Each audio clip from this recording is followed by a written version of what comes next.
నంద్యాల జిల్లా కేంద్రంలో ప్రభుత్వ ఉర్దూ జూనియర్ కళాశాల భవన నిర్మాణాన్ని త్వరితగతిన ప్రారంభించాలని all minority employees welfare association నాయకులు కోరారు.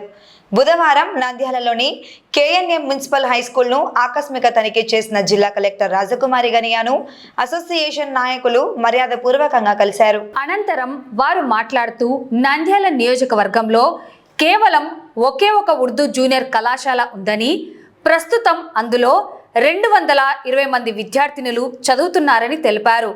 అయితే సొంత భవనం లేకపోవడంతో ప్రస్తుతం పిఎస్సి అండ్ కేవీఎస్సి ప్రభుత్వ బాలికల కళాశాలలోని 2 షెడ్లు మరియు 2 గదుల్లోనే 4 గ్రూపుల విద్యార్థినులు చదువుకోవాల్సి వస్తోందని పేర్కొన్నారు.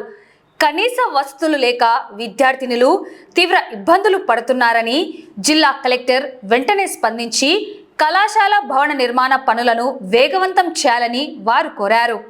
దీనిపై సానుకూలంగా స్పందించిన కలెక్టర్ తక్షణమే మైనార్టీ సంక్షేమ శాఖ అధికారులతో మాట్లాడి తగిన చర్యలు తీసుకుంటామని హామీ ఇచ్చారు.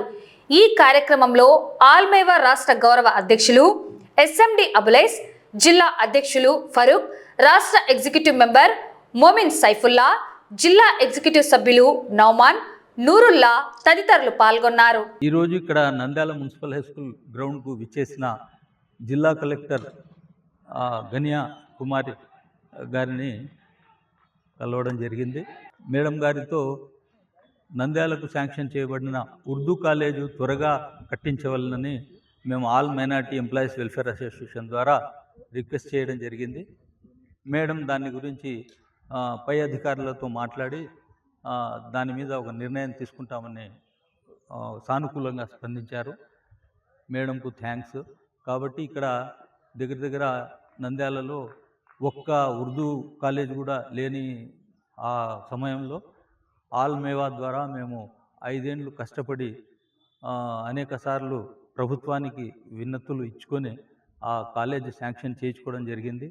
అయితే దురదృష్టవశాత్తు వాళ్లకు ఈ రోజుకు కూడా గవర్నమెంట్ గర్ల్స్ జూనియర్ కాలేజ్లో ఒక 2 షెడ్లు, ఆ తర్వాత ఒక చిన్న బిల్డింగ్లో 2 రూమ్ల బిల్డింగ్లో ఈ కాలేజ్ నిర్వహించబడుతూ ఉంది. ఇక్కడ 200 మంది అమ్మాయిలు చదువుతూ ఉన్నారు. కాబట్టి ప్రభుత్వం వాళ్ళు దీన్ని సీరియస్గా తీసుకొని వెంటనే కాలేజీను నిర్మించాలని మేము ఆల్మేవా ద్వారా కోరుకుంటున్నాం.